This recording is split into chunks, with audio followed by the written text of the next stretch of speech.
Good to have your company here on Business Weekend. Well, Lindsay Partridge has been the Chief Executive of Australia's biggest brickmaker, Brickworks, for 25 years. But today, with its joint ownership of the giant warehouse and distribution precinct at Oakdale in Western Sydney, it's changed the way that it makes money. But bricks still are at the heart of Brickworks. And Lindsay Partridge, set to retire in July this year, says government is simply making it harder and harder to make anything in this country anymore. And that is a sad indictment. Well, when I started in 1985, I was a factory manager, and we had a factory that was the worst performing factory you'd ever seen. It was the dirtiest place you'd ever seen. And my job was to turn it around, and I had worked previously, and I am a ceramic engineer, and we did that pretty quick smart and turned it into a really magnificent plant. And from there, I never looked back. But we were only, 5 plants, in New South Wales and Queensland, and that was it. There was only a few hundred people turning over a little bit over $100 million a year. So today, compare it with what it was then. Yeah, that's right. Well, 2 continents, 30 odd plants, more than 2,000 employees, turning over more than $1 billion a year, market cap well in excess of $4 billion. So is it harder to be a manufacturer of something very basic like bricks? Is it harder to be a manufacturer today than it was 25 years ago? Yeah, much harder. And some of the examples I'll give you, some of the things that have happened. We were in sawmilling. We were the only hardwood sawmiller.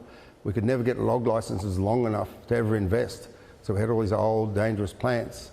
And then we got out, and then a couple of weeks later, the government stopped logging. Well, not only did that wipe out the sawmilling industry, it also wiped out local furniture production in Australia, and also wiped out things like pallet production. There was a company in Melbourne making 1 million pallets that all went.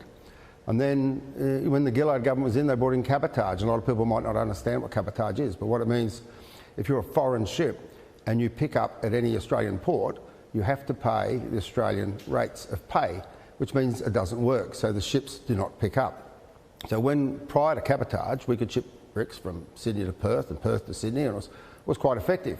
But today we can't do it, to the point where we think we could put a plant offshore and ship them directly offshore far more effectively than what the situation we've got today. But then there are other things, like you and I have talked about it before, the price of wages in Australia, the price of energy in Australia. These are all keys to making something as basic as a brick. But you've got an active comparison by having expanded into the United States and in fact run that operation at one stage. Yes. And that's the crisis. So here, we've got fuel excise. Over there's no fuel excise. Here we've got taxes on wages, payroll tax. Over there's no payroll tax. Here we've got, which I think is the most insidious tax on manufacturing, land tax. And that we don't have land tax over there. Matter of fact, if you talk to most city or states, they'll try and give you a discount to get you in, maybe for 10 years, just to get you in. But you don't have those taxes. Now, they're taxes embedded in the cost of production. That's the worst sort of tax for any manufacturer. The governments love them because nobody can see the tax. But when the factory closes because it can't pay its land tax, even if it's not making any money, there's no payroll tax, that's the end of the business. So it's very difficult in Australia. Okay, so does that mean that you think over a period of time, state governments in particular, but federal governments also, have conspired to drive manufacturing out of Australia?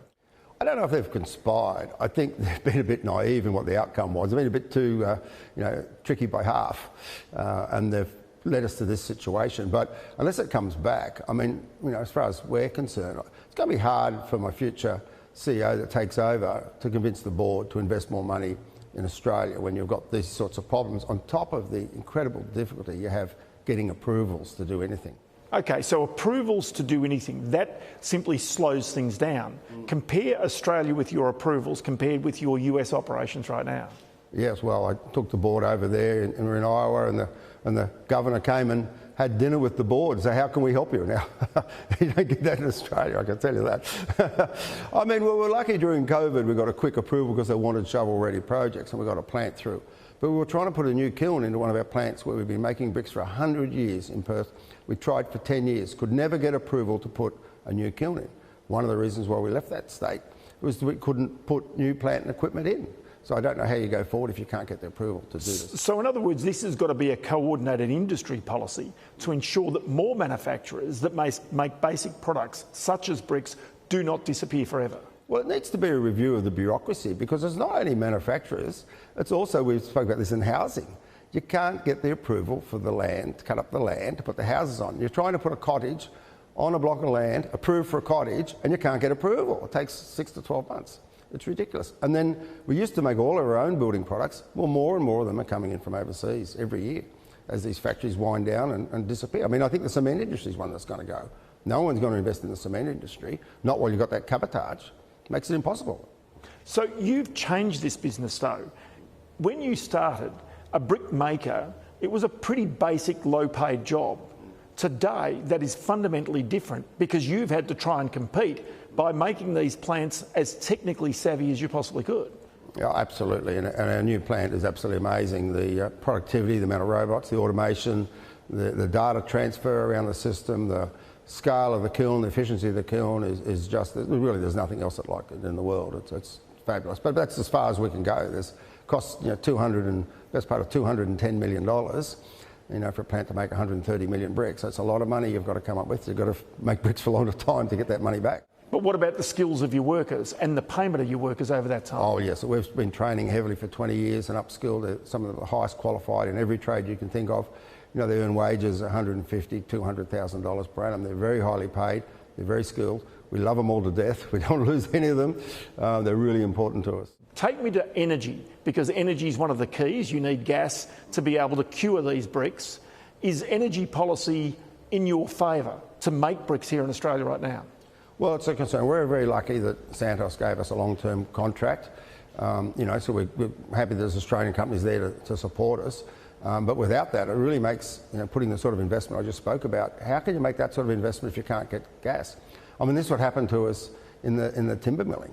We couldn't get a 20-year log licence, so we could never invest because we could never get the return. So, I mean, that's important. Unless industry sees long-term stable pricing for gas, then they're not going to invest.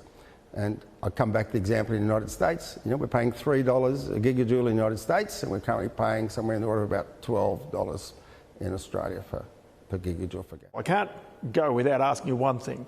You've been Chief Executive for 25 years, one of the longest standing Chief Executives in Australia. Is it easier today with all of the shareholder activists, with hedge funds out there agitating on a constant basis? Is it easy to be a Chief Executive today or back when you started 25 years ago? Look, good question. I guess I'm a bit more experienced today and I'm used to a lot of that. And, we've had the odd takeover now and then that's tried to disrupt things. So that's always kept us on our toes. I think that's changed, It was a smaller business and luckily I was able to grow with the business. I was able to stay on top of it. And I had a very supportive board. You can't do anything if you haven't got the support of your directors. And that was a really important thing as well. But the complications today, I mean, some of the solutions are outside your control, and I don't know how to tell people how to fix them, like the gas issue or the cabotage issue, or you can talk to politicians, but nothing changes. It just sits there. It doesn't go anywhere, and in the meantime, you stop investing. Tell you what, always good to chat to you, Lindsay. We'll do it again before you go, before July 31, I reckon. So thank you so much for your time today. Thank you very much, Ross. Pleasure.